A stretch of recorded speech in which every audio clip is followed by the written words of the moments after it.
action, which Amechi himself is not spared. Their actions that has led into the extreme poverty you have in Nigeria today, including the insecurity that you experience in Nigeria today. Something that the likes of Amechi would never take responsibility for. Let's start with Amechi himself. He became a minister of transportation. He is supposed to be a Nigerian, somebody from Niger Delta, who was once the speaker of the House of Assembly, Rivers State. He became the governor of Rivers State. Then he became the driver to El Rufaya, the Kaduna Little Fingers. Then afterward, he became a minister, a vuvuzela, an ass licker, a complete disaster, total disappointment. And people have a name for him. He is popularly known as, the what's that his place again? I just quickly forget that. Judas Iscariot is the popular one they gave to him. Somebody who sold his own birthright for whatever is worth, which we have now found out is worth just a plate of porridge. Ubima Judas Iscariot. That's the name they gave to him. Amechi became the Minister of Transportation. And you would expect somebody like him, who once managed as governor, managed almost all the ministries that you can find in the same federal government establishment. He became a Minister of Transportation. And his own first idea of revolutionizing the transportation industry or the transportation sector in Nigeria was first to, one, begin to take an unimaginable loans from China and then channel those loans into ridiculous projects like Kano to Maradi rail line, where Nigeria has no money. Listen, Nigeria has no money to build any rail line, not even within Nigeria, except for those ones that Goodluck Jonathan himself signed, the loans that he signed and then got renegotiated by these crooks with China. Except for that, Amechi launched what he called National Rail, wherever. But you see that one that has to go from Kano to Maradi. Maradi is in the Niger Republic, where Buhari's father came from. The Baba Onikpekpeye, for some of you who knows his father, And they were going to borrow $4.9 billion from China to build that rail line. And people now said, listen, you are from Eastern Nigeria. You're the former governor of that place. Everybody rules the terrible state of the road to that place. You are the minister constructing trains, rail line, China, this and that. Why not make that your model project? Something that will ensure that linking the east, the south, linking the linking the south, let me say the west to linking them with the east, then the east to the delta. Why not make that your main project? And it was like, I remember sharing the video with you. He came out here to rubbish that idea. He said China won't borrow you money to go and build rail line within Nigeria. That's what I saw from that, what he said. He said China will only borrow them. In fact, it's not even China, by the way. He said the European wherever will not borrow them the money. They won't give them the money if it was meant for that. A minister of transportation in Nigeria. His other legacy was that Nigeria needs to have a university that is training people how to drive train, how to repair train, and the rest of that. Great idea. Where should that go to? Daura. So they decided to start a University of Transportation in Daura. These are what he personally felt will change the lives of Nigerians within Nigeria as a minister for the past 6 years. But, it's so convenient now that more Nigerians are poorer. And we can, being poorer in Nigeria is relative now because we can tell why Nigeria is a place where locally, yeah, farming, trading, and all these things are the little ingredients that makes the bigger part of the economy base of Nigeria. Farmers who do small farming, those who do big farmings, those who specialize in the particular crop and the rest of them. Since the start of all this terrorism, this particular sector has been so badly affected that you can now tell the standard of living, even the cost of living of the people, in the last 6 years alone. You can tell now that those who produces little by little food from those local communities are no longer there. Many of them are dead. Many of them are now living in refugee camps that they called IDP camp. But what is the government doing to curb that? The first decision was to unleash what I call the economic jihad. That was the first thing that Buhari's government did. Shut down the border. Not because they had any plan that they want to secure the border. No, they shut down the border. The terrorists they are holding the people up north. Communities are being ravaged, ransacked. Farms are being destroyed. People are being displaced, killed, right?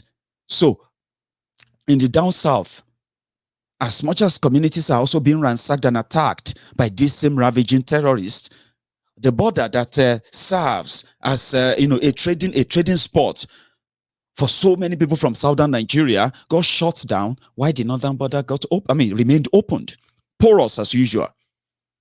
Now, leaving the northern border porous and opened gave us nothing. It didn't bring any economy advantage. It brought in terrorism, death, and all what we are talking about today.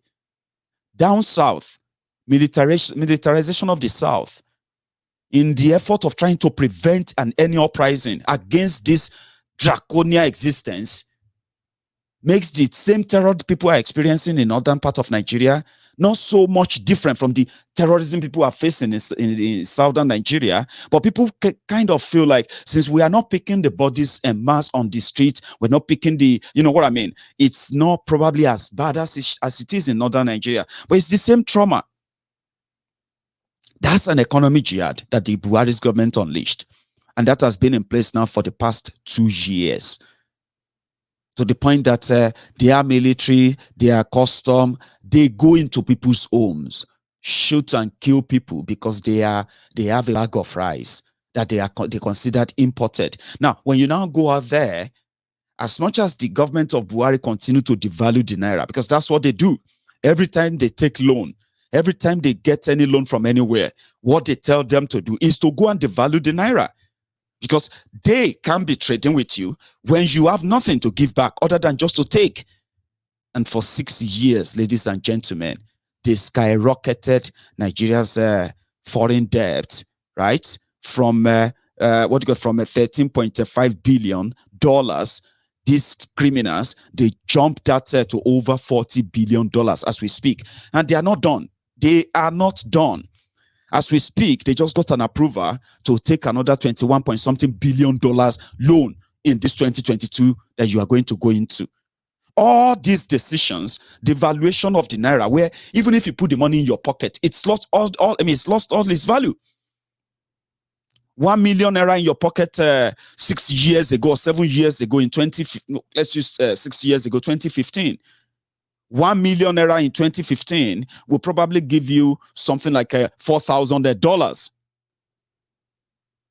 But today, 1 million naira in your pocket will probably just give you how much? $2,000 maybe.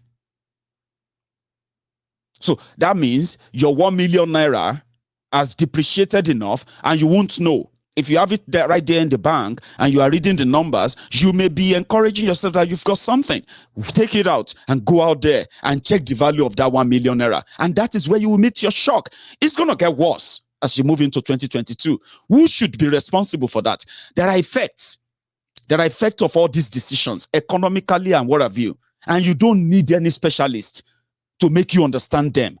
You see, when they choose to pardon terrorists, rather than set examples, unleash hell on them as they have unleashed hell on Nigerians. Because as you see them kidnapping traders, kidnapping school children, kidnapping this and that, At a point, they killed over 110 farmers in a single day in Borno, rice growing farmers. They slaughtered them, right? You see, every time this happened, that is your economic fabric being attacked, right? Instead of unleashing hell on them, the government opened the negotiation door for them. What is the negotiation door? They call it Operation Safe Corridor. Safe Corridor means if you are arrested or you surrender and you say you have repented, you will be let go. You will be rehabilitated. There was no certain examples. The victims continue to be victims, and the attacks continue to escalate.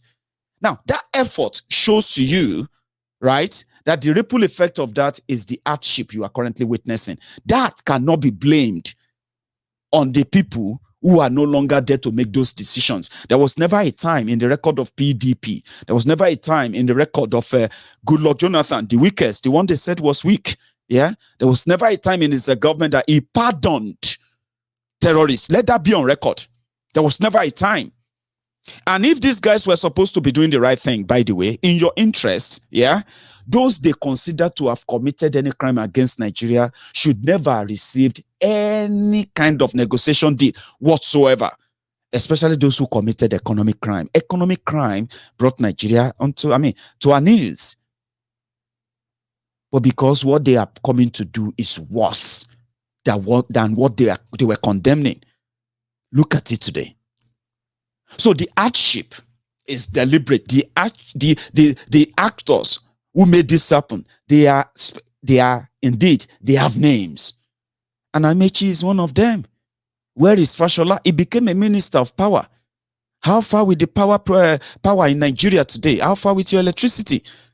He bragged about building best road in Lagos, and the survey shows that 80% of roads in Lagos State are never motorable. They will never be motorable, especially because the criminals in charge in the last 22 years, they are still the ones in charge.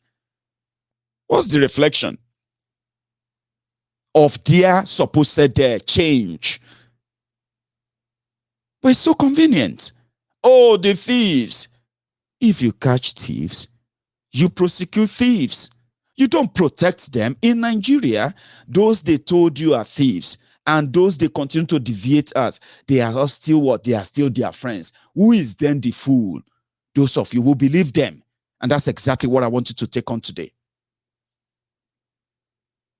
If Nigeria was to be a working country, I can give you the list. All these guys are not supposed to be working men. They were supposed to be in jail. That's exactly what it should be. And I know what I'm saying. Thieves may be probing thieves. From what they find out, we get to see the facts. This same Amechi, God knows whatever it is doing this for, right? This same Amechi was indicted by Werewike in Rivers State. He was indicted of corruption. There's a white paper on him. But Buhari's government that is fighting corruption, you know what I'm talking about? We never touch him. It's a mockery. It's a complete mockery of the whole thing. So when they choose to do or not to do something, there are going to be effects. Imagine this for a minute. If they really love Nigeria, genuinely now, and they decided that Amechi and others, and they decided, okay, you know what? We want to end poverty by giving people real job, economic power. For example, me, Amechi, I want to build 1,000-kilometer rail line that will cut across back and forth to the heartland of Ijoland, right there in the heartland of Otuoke. Go and let the train turn back from there and begin to come back south and link up with another train or line that goes up north as a legacy. 8 solid years as a minister of transportation, right? Imagine that for a minute, that you wake up and you realize that Lagos, Shagamu, Benin Ore expressway going to the eastern Nigeria is not the only option you have anymore. You can actually jump on a fast train, a fast passenger train including some fast freight that carries heavy bulky loads, trucks, things that should completely not be on the road to keep the lifespan of your road better or longer. Somebody can have that initiative. I don't think it takes a rocket science to do the same idea to build almost 1,000 over 100 kilometers of rail line from Kano or from Maradi to Kano that gives no economic advantage to any Nigerian, other than it will probably, since the border is porous, they don't need to use Rakumi, they don't need to use Kete or what have you to cross anymore. They will just jump on your train. If they are tired of the train, they will blow it up. And your $4.9 billion, boom, and the rest of you will have to pay. Remember, when they take loan, they devalue your naira. When they devalue your naira, they devalue your own, they devalue your humanity. That's what happens. Imagine working same job you are doing in Nigeria, right? You are a teacher, a reputable, very good teacher, and you get paid 45,000 naira a month because you are a senior teacher. That same teaching job, right, is what somebody here will get paid maybe 2,000 pounds. Now, 2,000 pounds is money. 45,000 naira is money. They all have their value, even though you have the same job. Now, whenever your government goes out there to borrow money, what they tell them is that your 1 naira cannot be equal to $1 if we are borrowing you money. So it simply means if you want $1 from us, we need 550 naira from you. They can decide what it will be. Now, you are getting paid 45,000 naira. Your colleague in the UK is getting paid 2,000 pounds. You spend naira, we spend pounds. Your 45,000 naira is what you have to pay your rent from. So let's say you are a teacher and you are living in a flat. How much do you think your rent will be if you break it down to month by month? Let's say you are paying 150,000 naira a year. Some said that's a cheap one, Mayegun. But let's start with that. Something practicable now. 45,000 naira. Or let's even say you are collecting 100,000 naira as a teacher. Mayegun teachers know they collect 100,000 a year. Let's say 100,000 naira, a teacher. And you're living in a small flat with your family. How much do you think you will break 150,000 naira to spread over a year, 12 months? You'll probably be looking at something around, let's see, 20, how much? 25,000 naira. So you take that out of your 100,000 naira. Let's say you have 2 kids and they are in school. So by the time you begin to check what your 100,000 naira will do for you in Nigeria, which continue to dwindle every day, people will tell you they still get paid 100,000 that they were being paid 3-4 years ago. Some will tell you, I have actually gotten a promotion. My salary is now 200,000 naira. Yeah?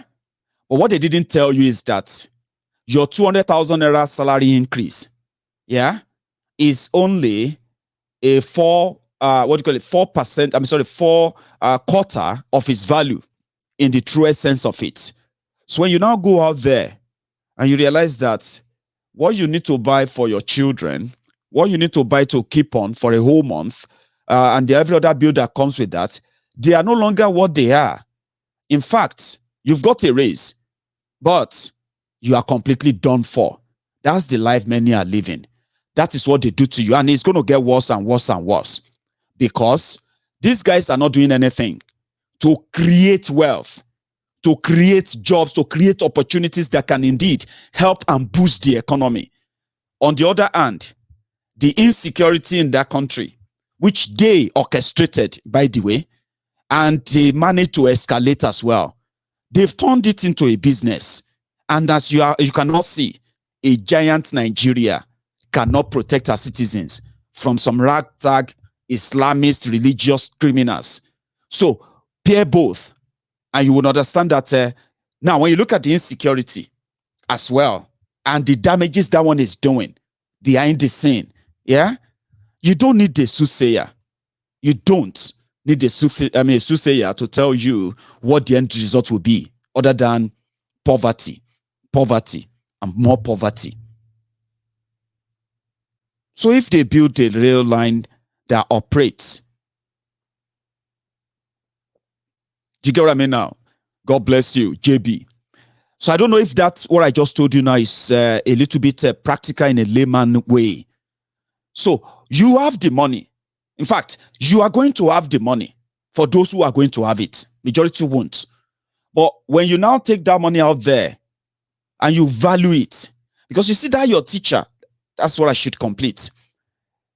Your colleague who is a teacher collecting £2,000 a month after paying tax and doing all of that, maybe take home £1,600. Now, apart from the fact that that teacher is guaranteed of a pension or his pension at the end of the day, you see that £1,600, that teacher can have a normal family of 5, 3 kids, his wife, who probably works elsewhere as well, bringing in an income of maybe another 1,500 or even £2,000. Now, in that household, yeah, when they pay rent, there's possibility that their rent, because of the size of the family, their rent may be between 800 and 1,500 pounds. Now, that sounds alarming. Wow, what else is going to be for them? There are other things in cover for them that will also make sure that, number one, if the two of them are working, that's why that can be, or if they have this high taste for this porch, But if it was to me, head of in this Scotland, you can possibly get a very comfortable 5-bedroom house for £1,000, and it will still be like porch, solid. Now, if you have an household income of £3,000, 2 family working, in this regard, they will live a comfortable life. They won't have to worry about, number one, the school fees for their children. They won't have to worry from their salary that what if one of them falls sick and they have to use all their savings to try to save them because there's no health care. They won't have to worry about that. They won't have to worry about so many things that their money would have ordinarily just gone into. Somehow, they may possibly start saving. In fact, they may even have their own mortgage. Mostly, they will have their own mortgage, which makes mortgage actually makes what they pay out every month, in fact, very low. I don't know how I missed that. Maybe because I've not experienced a mortgage yet. A teacher in the UK may have his own mortgage. In that regard, they may not even be paying out more than £500, £400 a month. From that little money, they will be able to live a standard life that some of you will see that a teacher can afford to take his or her family on holiday, to make them feel like they exist. And there's always a safety net. If anything goes wrong, yeah, there's always a safety net, something that can hold you together, that an Armageddon will not happen to you overnight. In that regard, it somehow kind of cuts down anything about corruption, where people need to fill in the gap. As the economy goes bad and worse, people's take home can no longer take them home. So you know why this arrived? I mean, with how you got here is because those who promised to end the hemorrhaging, they actually turned it into a business, and people are now dying in their droves. An election is almost coming, and they are about to turn saint again. So they are about to tell you, Jonathan this, Jonathan that, or they are already telling you. But I want you to look beyond the surface of those lies when we tell you they are all in the same cahoot. Now, Jonathan has never been invited or questioned for all of the things they have accused him of. That makes me wonder that if you indeed love Nigeria enough, just like during the Dasuki's time, right? They said Dasuki collected $2 billion. Yeah. Dasuki stole or plundered over $2 billion. And therefore, he was arrested. And all the people that collected money from Dasuki, who is not loyal to APC, they were all arrested at the same time, making it look like if you fa guru, guru go fa igbo. Sorry if you don't understand that. Yorubas has a saying that if taba fa guru, guru ma fa igbo.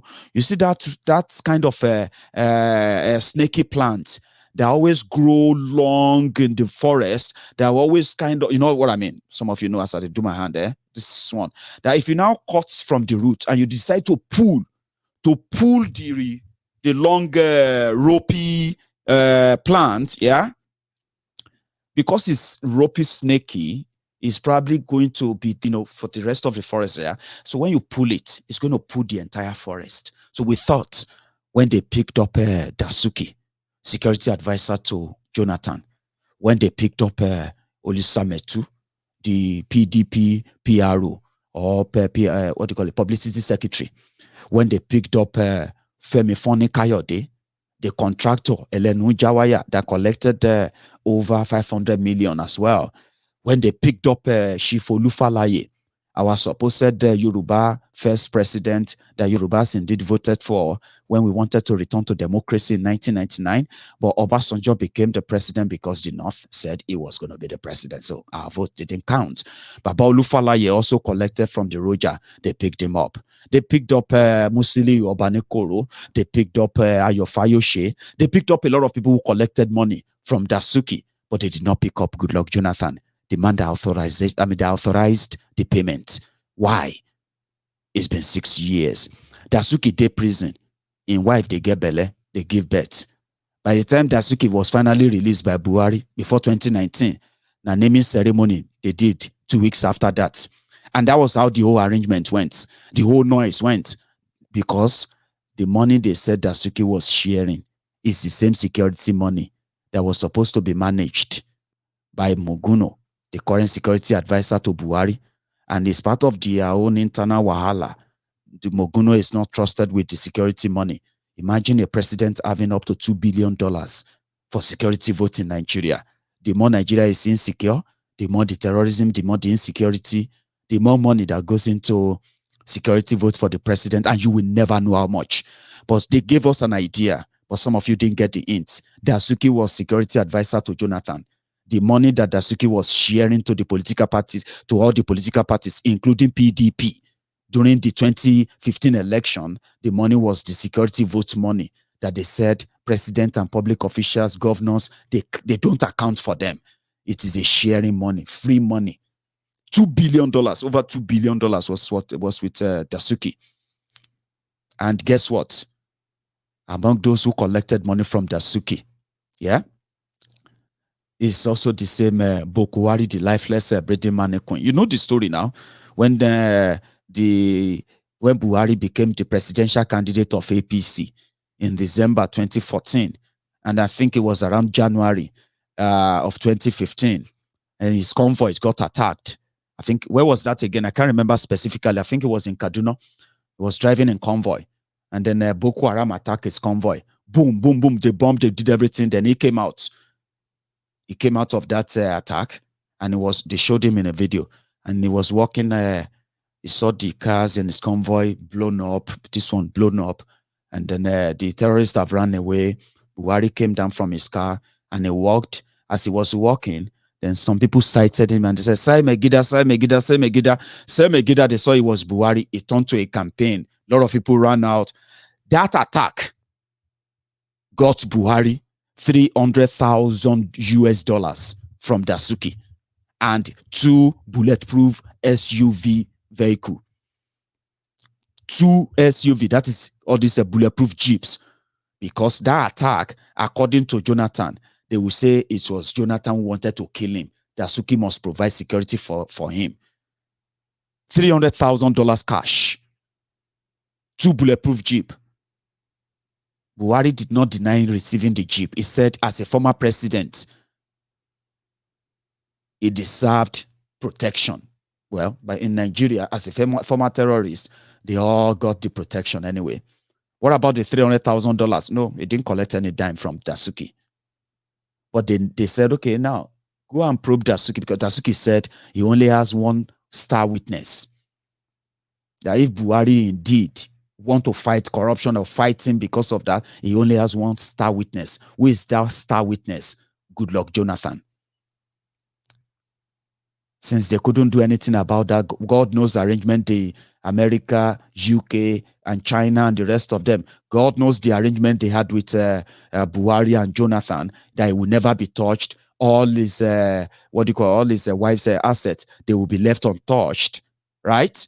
Since that is a stall, a stall, Dasuki has to go. So had to go. They released Dasuki. As we speak, Dasuki is with his wife. The 2 billion story and the rest of that, gone. And for those who got rewarded for it too, including Buratai the butcher, where did that leave you? It left you in the hands of terrorists who now dictate when they should have their peace or peace meeting or not peace meeting. Are you with me? So you see all of this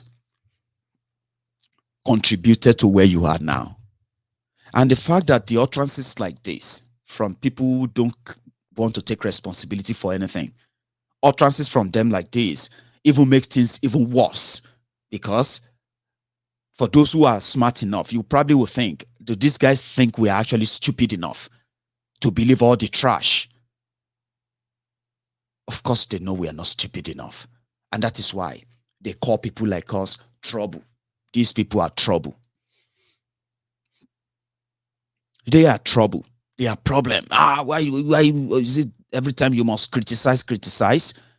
We say them openly so that people who read them as just news, who have no idea the consequences of all those things and the irresponsibility of those who make those statements. Those statements are statements that have cost lives, destroyed dreams. People have died in the Sahara Desert. They are looking for opportunities, the same opportunities that these lies continue to deny them. So there are consequences for all these actions. Obviously, there will always be consequences for all these actions. Now, if you don't think about consequences of actions and you are among those who believe that let's move on, don't be a revisionist. Well, listen, you will continue to make the same mistake again and again, and these clowns will continue to be your entertainers. They will continue to be those who have ideas, the same idea that brought you nothing but poverty and death. So when you see teams who says, bring them down, end this, enough is enough, yeah? And as we popularly say, they are those who brought us here. They can never be part of those who will take us out of here. So you need people to understand that doing the same thing again and again is nothing but the symptom of insanity. So revisionism, being a revisionist sometimes is good in this case. We have people who suffer what is called the Stockholm syndrome. Let me show you something. For some of you who probably will be interested. If you are looking for the legacy, I caught this, and it happened to be from the Niger Delta, something that you can possibly say, is this a legacy? Especially from the oil-rich region, the golden goose that lays the golden egg that makes Nigeria lose golden the surface, but rotten from within. This is Niger Delta.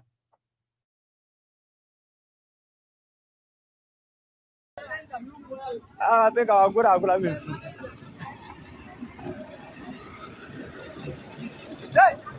Mpa.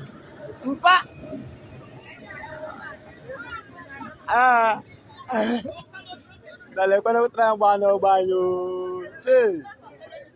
Obandoma. Che, le kwa ka ufi api o.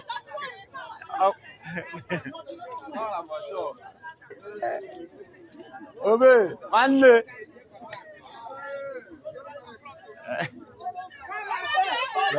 Le kwenda pepper. Uza le kwenda mande hanga chanelu. Chineke gwa se uza adịghị mma. Ụzọ adịghị mma, ha kwere ọbụla ji ha gachi n'elu. Legodi ndị ụzọ adịghị mma, even a ga-adọzi ọdọ. Hey, Chineke mee. Wait, kwanụ. Ọ ga-abacha onye ọbụla. Ọ ga-abacha unu. Hey, lekwa ha ga-adọ chi na ọgwụgwọ n'ụsọ adịghị mma, ha ta ahụhụ. Oh, Chineke, legodi him everything. Hey, Hano na use aba. Hey, urano why aga batu no no why. Urano why mande hangi chanelu. Ka here we kiru. Oh, government run na use work road for us. Look at. Madam, why you?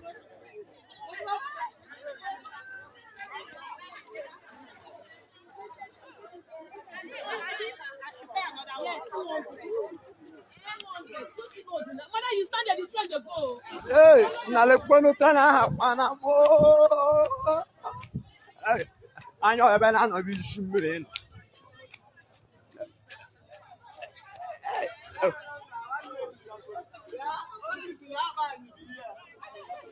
Onye m lekwedo hey Chineke.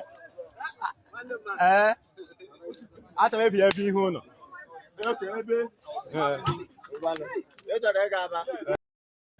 So scrap. There is another one I actually want to share too. Let me show you that before we continue.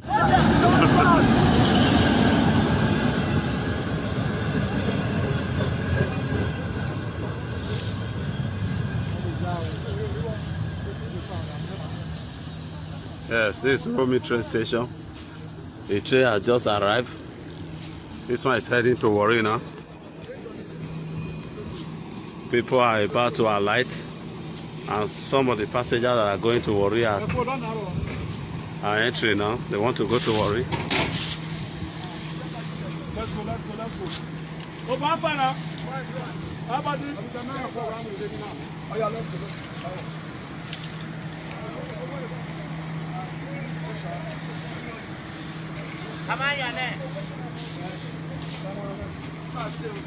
How far?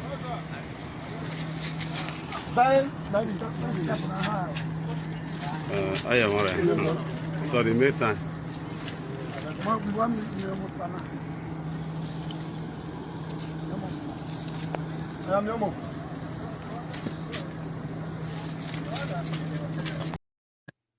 Talking about legacy.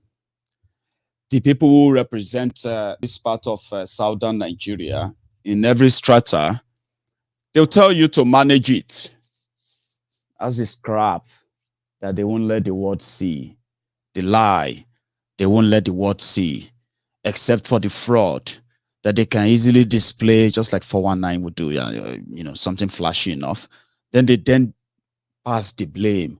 Those are the trains that looks like all these coal trains in the desert of America. Those trains that they used to pack coals, stones, and they're always there running 24/7 like that. That's what they look like. Those are the passenger train that runs in the creeks of Niger Delta from Igbo land down to Niger Delta as we speak.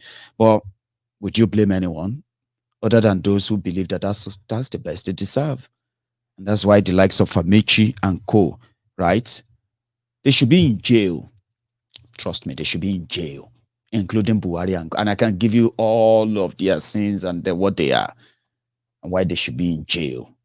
Amechi himself said it. He said Nigerians don't, if Nigerians decide to stone them, all of them will have to run away. But Nigerians, once they see police, they will run. But the day Nigerians decide that enough is enough, that day, all of them will run. And she would ask, are you going to run? I said, you too, you will run. Everybody will run. But Nigerians, once they hear gun, they will run away. But he knows personally that there's going to be a time. And that time is so close. Let me tell you something. Characters like this, there are many. I have given you so many names in this broadcast.